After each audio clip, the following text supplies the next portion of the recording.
As the title says, we're going to talk about remote sensing in specialty crops, and this is going to include a little bit of background on the technology up front. But I think the real exciting part is actually going to be when Dylon here from Nutrien is going to join me and start talking about how he's been using this type of technology and how it's really impacted what he's been doing. So anyway, the clock is moving, so I'm going to jump right in. So as a quick point of background, our company was founded out of a background of aerial remote sensing, but primarily for military intelligence applications. And we hear more and more about remote sensing in agriculture these days, and just the point is to recognize that a lot of these technologies are not really that new. They're things that we have learned in different fields and applications. And for us particularly, it's these types of aircraft, so Predator class drones. Those types of sensing technologies is what we worked on for a number of years before moving into agriculture, applying a lot of the lessons learned there.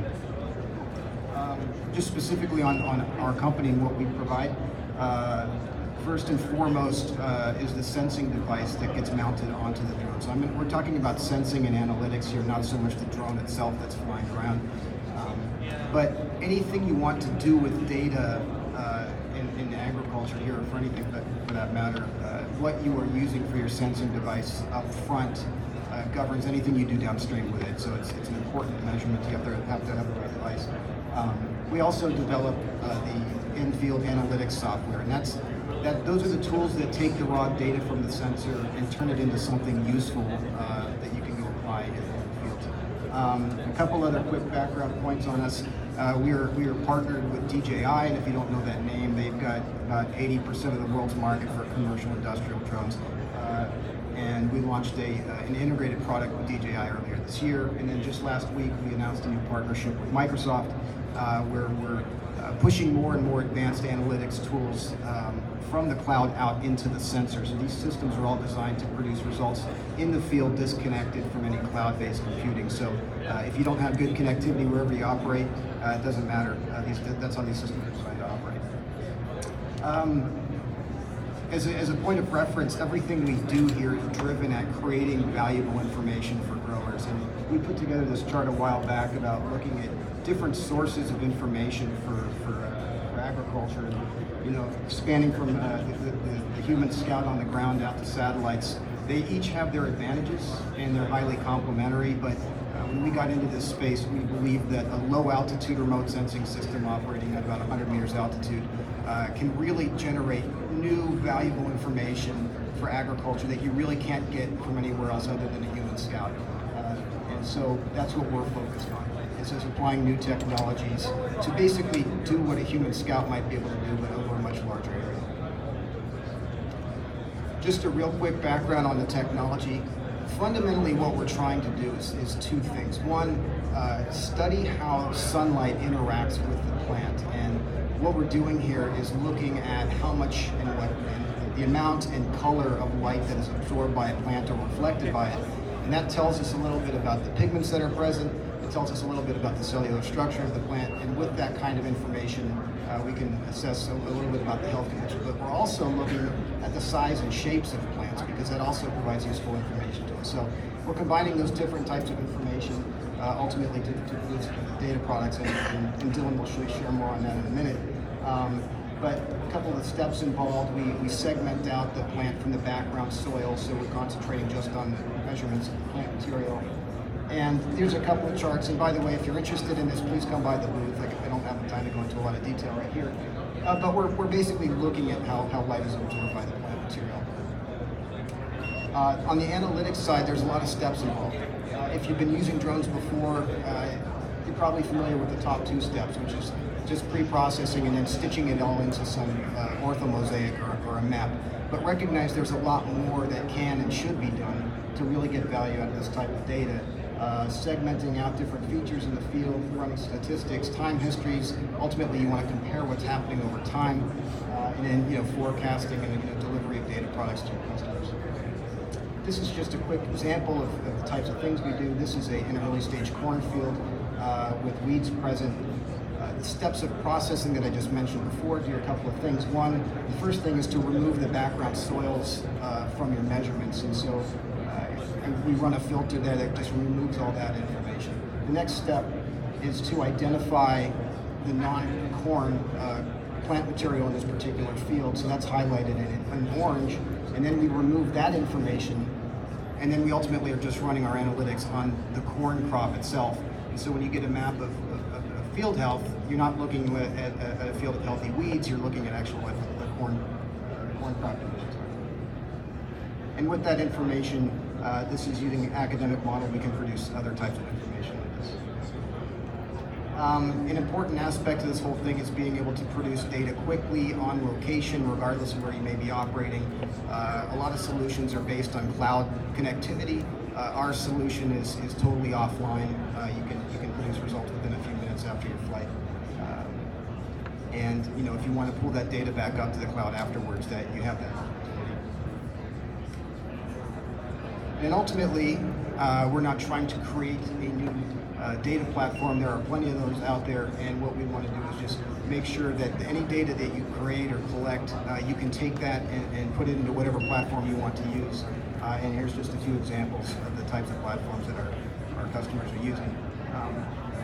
But anyway, like I said at the beginning of the talk, I think the interesting part here is going to be hearing a little bit from Dylon and how he is actually putting these types of technologies to use in the real world. So I'm going to bring him up here, and if you have questions on the technology, we have a booth right over here. Feel free to come by afterwards. All right, good morning, ladies and gentlemen. My name is Dylon McClure. I work for Nutrien Ag Solutions in Monterey County, and I run Scouting from Above department there. Let me give you a little bit of the background. I got a promotion about a year and a half ago to start with an app system within my company, provided satellite imaging. So I called the company up. I asked them, what can you provide me? They said, for $500, we'll give you 5 square meters resolution and we'll guarantee you 1 a month. That didn't work with me. I went home and thought and realized that drones were taking off in the market, and I ended up going off to Best Buy, buying a simple dinky drone, and from there it changed the game. The analytic company that I was using to fly that drone, I reached out to, and I wanted to widen my variety of what I could provide in the fields. And so what I ended up doing is they launched me directly over to Mike Ritter at SlantRange, and then the game completely changed. I'm going to start off with, I work in strawberry fields. That's my main goal. I do lettuce, broccoli, cauliflower, and a wide range of other things as well, but I want to focus mainly on strawberries right now because I have a ton of concrete evidence that backs up what I've done. Plant counting. Plant counting was huge. So in the beginning of the season, during strawberries, they plant the plants in the ground, and then from there, there'll be a die out. So there'll be a certain amount of die out, and then the grower's got to go back and he's got to buy more plants. But what ends up happening is I'm able to fly the field, get an exact amount of how many plants have died out, report it back to the grower so he doesn't overbuy and saves him a little bit of money. As you can see here, the red dots here represent the plants that are actually missing versus the plants that are actually there as well.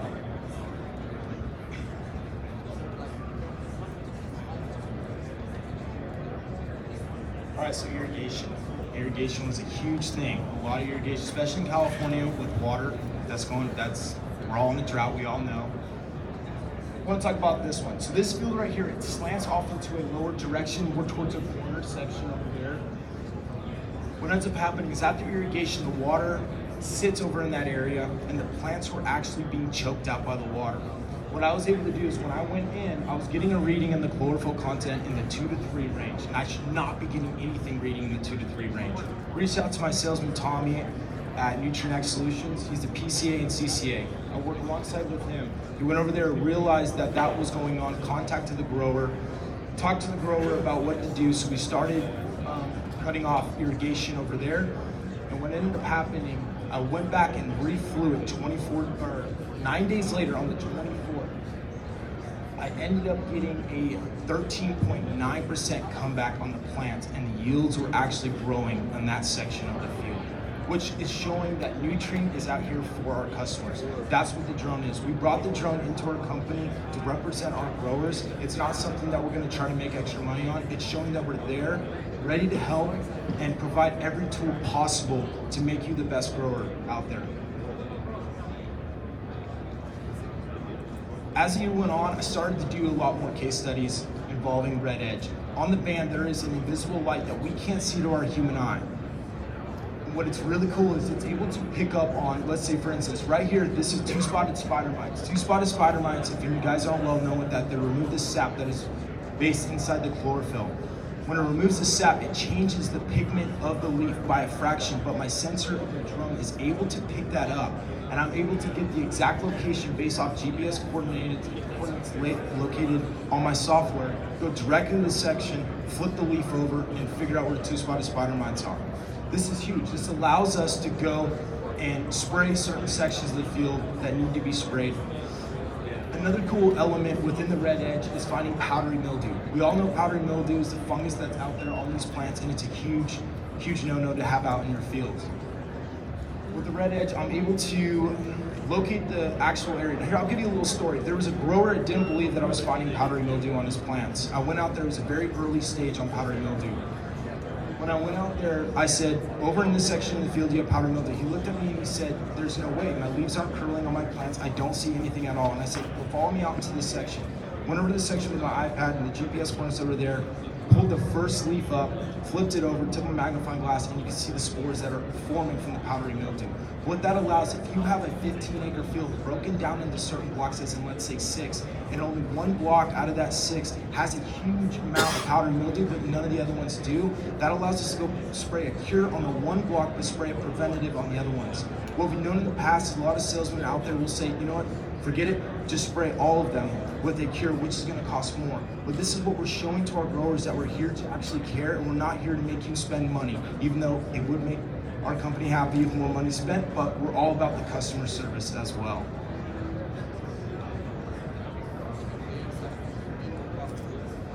So this was pretty cool. So this grower of mine ended up buying from 3 different nurseries the same variety of plants. He was trying to figure out why certain nurseries that he was buying from wasn't producing what one nursery was. So as you can see here, there's a combination of different variety, or the same variety plant, but from a different nursery. All the way down this section here, there are 3 nurseries in here. In the middle, same variety, but that is the one that was producing the best. This allows the grower for next year to go to that nursery and pick that plant, because that's where the yields are gonna be. This data, this tool that we're providing in Nutrien is gaining our customers, our growers' trust, and providing and making sure that he's gonna be the ultimate grower in the area. Any questions, guys? Anybody have any questions? What was the reason for the difference in the nursery? Sorry? What was the reason for the differential nursery, the nursery quality? Could you get down to the reason that why 2 nurseries were not able to supply quality plants and one was able to? So, okay, so the nursery behind it was,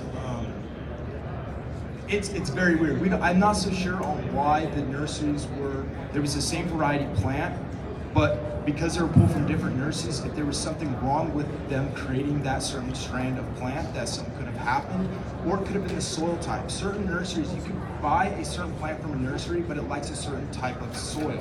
So even though those Monterey plants or whatever I was using there, for instance, you know, it's a really good question. I'm not so sure, and that's why I left it up to the grower. I provided him the data to go back and ask those nurseries, and that was the spark of him going and asking, why did my plants look different, but they're the same variety, for instance.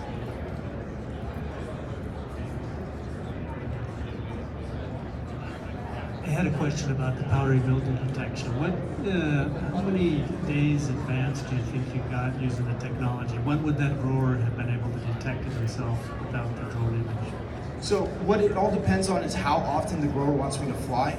With Nutrien, we provide, we'll say if you want us to do a monthly basis, we can fly for the first month. The rest of the month is free. And within there, as soon as I fly the field, 20 minutes, put it in my truck. I can have the results back for if there's powdery mildew in your field within 8 minutes. So it's like 30 minutes and I can figure out if powdery mildew is there. But ground truthing has to happen. That means me getting out of the vehicle, walking over to that section, making sure that that's what it is.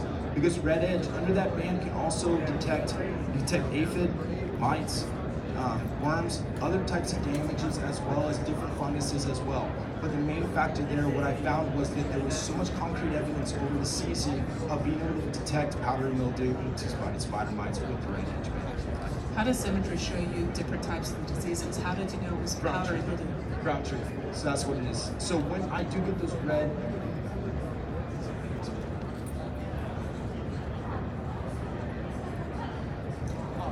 so for instance here, let's see, for powdery mildew, usually it's a swirling pattern is what I'm usually looking at on my laptop versus something that's over here. If we were to actually drag that image up a little bit more, it's actually the road that is right there. Beside the road is an actual creek. So I'm assuming that the bugs are coming in from the creek and working the direction there, as well as the wind is coasting that direction too.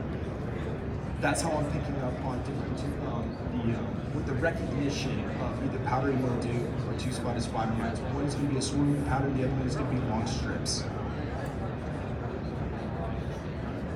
Hi, Michael. Earlier you said that connectivity is not necessary. So what do you use to decide the data? Because connectivity, of course, is a huge thing in the rural areas. So that's right. So the system is designed so he can go out, do a survey, like you said, in half an hour and have results right there available. That's without any connectivity whatsoever. It's completely offline. But once you come back, if you don't have connectivity, you come back to the office or whatever, and you do have connectivity, then you can send that data that way. But it's all processed locally, just like on a small machine. Any other questions? All right, we're gonna have a 13-minute break here. Oh, you have another question? Sorry.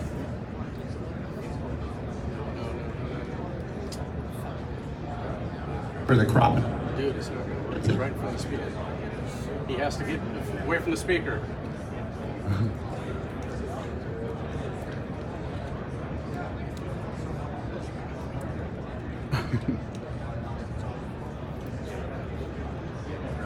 Alright, so How long does it take to fly 300? 300 acre field and ground truthing. So here's the thing. So over the months that I've been actually out here working and doing this and getting my concrete evidence, now I know and recognize the certain patterns that are correlating with the data. Let me give you, for instance, I have a grower with 160 acres. He wants it done on a Monday and he wants it done before 2 o'clock in the afternoon. I go out and fly. It takes me about 4 hours to do it all because I'm cycling the batteries in the drone. That's the longest part, is the drone flying and cycling the batteries in and out. As it's flying in the air, and the last one that I just flew, the computer's processing everything. I'm translating it over into Google Earth, and on that format, he can overlay all the different layers from yield potential to biomass calculation to vegetation fraction, as well as stress and other things in that manner. And he can get all of that within a 4 to 5 hour span that day before 2 o'clock or whatever the grower would like me to get it at. All right, we've got time for another couple of questions. All right, well, thank you very much. Anybody have any further questions? Your booth is located this direction. So go seek them out. Thank you. Thank you so much.